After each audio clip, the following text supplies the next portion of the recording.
A sloth, a donkey, and a curious human. Send a prompt and see what they're doing.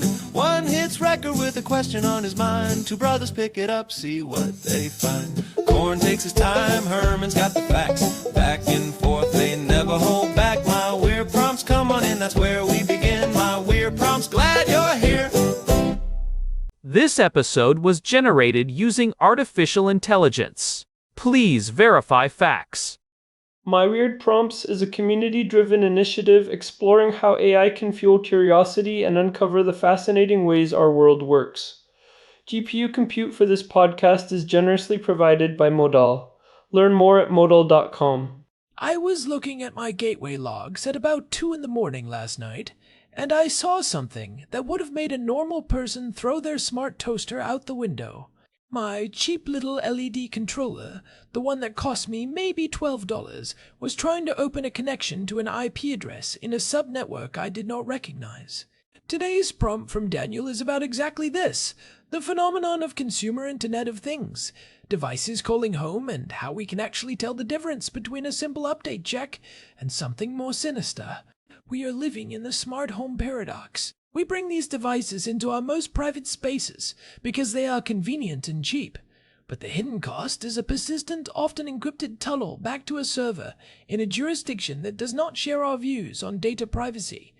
Herman Poppleberry here, and Corn, you are touching on one of my absolute favorite technical anxieties. Daniel is right to be concerned because most people just plug these things in, click allow on the app, and never look back. But if you actually pull back the curtain with something like Wireshark, the amount of chatter is staggering. We have moved from the era of dumb devices to an era where every light bulb and fridge is essentially an always-on-edge compute node. These things have enough processing power to run complex scripts, and they are sitting right behind your firewall. It really is a violation of trust. I think for most listeners, the first time they see a packet capture of their own network, it feels like a digital home invasion. You see these heartbeats every few seconds, but the challenge is that not every outbound packet is a threat. We have to define what calling home actually means. Is it just a firmware check, or is it something more? We have to distinguish between necessary connectivity and data exfiltration. For example, many smart cameras use stun or turn servers. Stun stands for Session Traversal Utilities for NAT, and turn is traversal, using relays around NAT. These are functionally necessary for peer-to-peer connectivity. If you want to see your camera feed on your phone while you are at the grocery store, the camera and the phone need a way to find each other through your router's firewall. That requires a handshake with a third-party server. That is a legitimate call home. But when your smart light switch is sending 50 megabytes of encrypted data to a random server in the middle of the night, that is not a handshake. That is a moving van taking your data out the front door. So, where do we even start when we are looking at a wall of encrypted traffic? If everything is wrapped in transport layer security, how do we know if it is a heartbeat or a heist? You have to start with the handshake. Even if the actual payload of the traffic is encrypted using TLS, the initial connection phase often gives away the store. When a device first wakes up or tries to reach out, it usually performs a domain name system lookup. If you are monitoring your network, that is your first point of intelligence. Is it looking for an update server at a known manufacturer domain, or is it looking for a random alphanumeric string that smells like a command and control node? You should also look at the Destination Autonomous System Number, or ASN. If your light bulb is talking to an ASN owned by a reputable cloud provider like Amazon Web Services or Google Cloud, that is one thing. If it is talking to a known high-risk ASN in a region known for hosting botnets, that is a massive red flag. And even if it is a manufacturer domain, that is not always a clean bill of health. I have seen devices that use standard telemetry as a cover. They will send a heartbeat every 30 seconds that is maybe 200 bytes, which is totally normal. It is just saying, hey, I am still alive. Do you have any instructions for me? But then you see these bursts. Suddenly, at 3 in the morning, that 200-byte heartbeat turns into a 50-megabyte upload. That is when the alarm bell should go off. That is the signal versus noise problem. Standard telemetry, like firmware checks or time synchronization using network time protocol, follows a very predictable pattern. It is small, it is periodic, and it is usually directed at a well-known server. But when you see a shift in the duty cycle or the payload size, you are looking at something else. One thing I always tell people to look at is the server name indication, or SNI. In the initial client hello of a TLS handshake, the device often tells the server which domain it is trying to reach.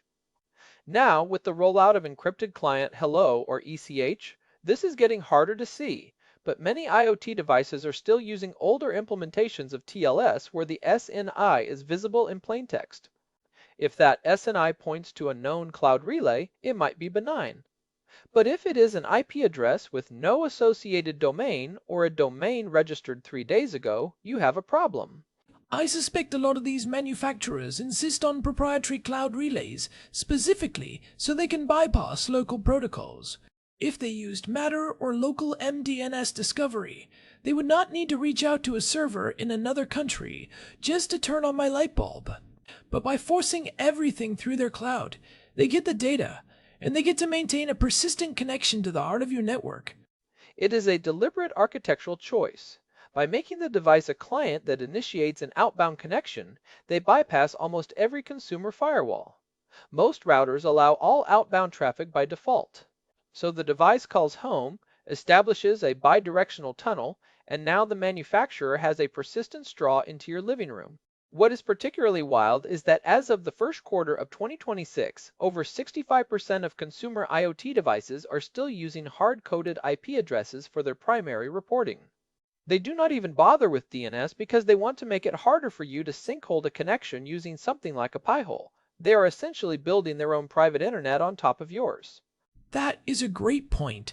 If I block the domain, but the device just reaches out to a hard-coded IP, my DNS-based blocking is useless. I actually saw a case study recently comparing a standard Tuya-based smart plug to a device running open-source firmware like Tasmota or SFOAM. The Tuya plug was constantly hitting servers in multiple geographic regions, even when it was idle. It was checking in with servers in Oregon, then Frankfurt, then Shanghai. The Tasmota device, once integrated with Home Assistant, had zero outbound traffic. It stayed entirely within the local network. That contrast is the best evidence we have that this calling home behavior is rarely about functionality, and almost always about data or control. And the data they are taking is not just whether your light is on or off. The January 2026 IoT Security Baseline Report highlighted that 40% of smart appliances are transmitting device-specific metadata during every single heartbeat. We are talking about your MAC address, your local network topology, the signal strength of neighboring Wi-Fi networks, and even the names of other devices on your network. They are mapping your home from the inside out. They know when you are home, when you are sleeping, and what other tech you own.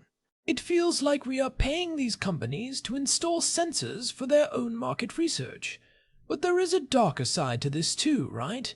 It is not just about telemetry.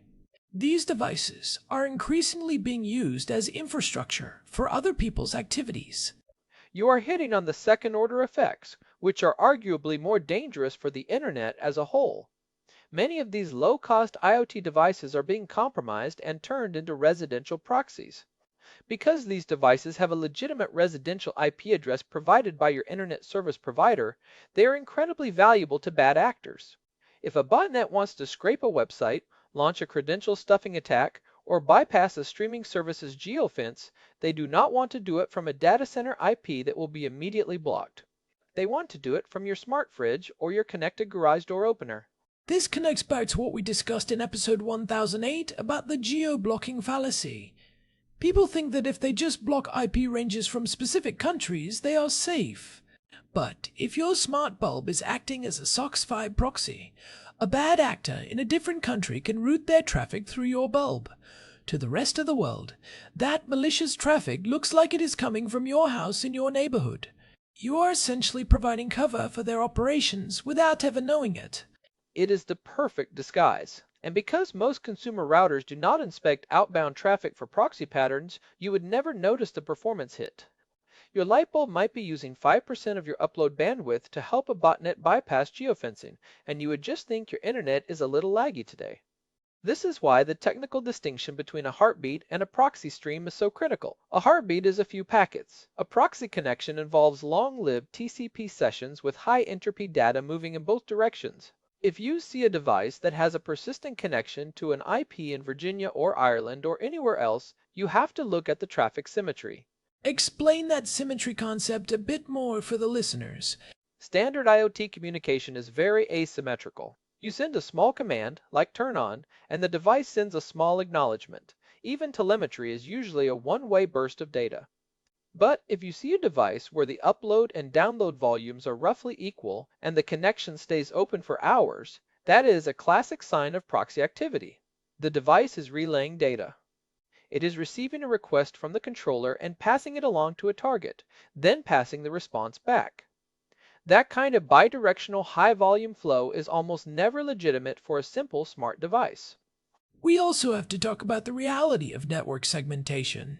Daniel mentioned that very few people have the discipline to set up a VLAN. I get it. It is a pain to configure. You have to deal with MDNS reflectors and Avahi, just so your phone on the main network can see the smart speaker on the IoT network. If you do it wrong, your phone cannot talk to your smart speaker, and everyone in the house is annoyed. But at this point, with the level of exfiltration we are seeing, a VLAN is not just for nerds anymore. It is a basic safety requirement. It really is the only way to achieve true isolation. If you put all your untrusted IoT devices on a separate virtual local area network and then use firewall rules to prevent them from talking to your main computers or your network-attached storage, you have at least contained the blast radius. We went into the weeds on how to do this properly in episode 1071 when we talked about advanced routing. The key is to allow the devices to talk to the internet if they must, but never let them initiate a connection to your private devices. You want a one-way street where you can talk to them, but they cannot talk to you. And even then, I would argue you should try to cut off their internet access entirely whenever possible. I have a few cameras that I have completely blocked from the internet at the router level. I use a local server to record the footage. But here is the thing that drives me crazy, Herman. Some of these devices are programmed to fail if they cannot call home. I have seen smart switches that will literally stop responding to physical button presses if they lose their connection to the cloud for more than 24 hours. That is the ultimate vendor lock-in. It is a software-defined kill switch. They justify it by saying it is for security or to ensure the device has the latest updates, but in reality, it is about maintaining that connection. If you block the internet access and the device enters a boot loop or stops functioning, you know you have a device that does not belong to you. You are just renting the right to use it as long as the manufacturer is happy. This is a huge misconception people have. They think blocking the internet is a silver bullet, but often it just turns your $20 light bulb into a $20 paperweight. It is a total lack of agency. It makes me think about the future of this space. Are we ever going to get to a point where there is a privacy-first certification? Something that tells a consumer, this device is local, only by default, and will never call home unless you explicitly enable a feature. We are seeing the beginnings of that with the FCC's Cyber Trust Mark program, which is finally gaining some traction here in 2026. We are also seeing Matter and Thread mature, but even there, the implementation matters more than the standard. The standard allows for local control, but it does not forbid cloud connectivity. What I would love to see is a literal physical switch on these devices, a hardware disconnect for the Wi-Fi or the cloud functionality. But until that happens, the burden is on us to be the network police.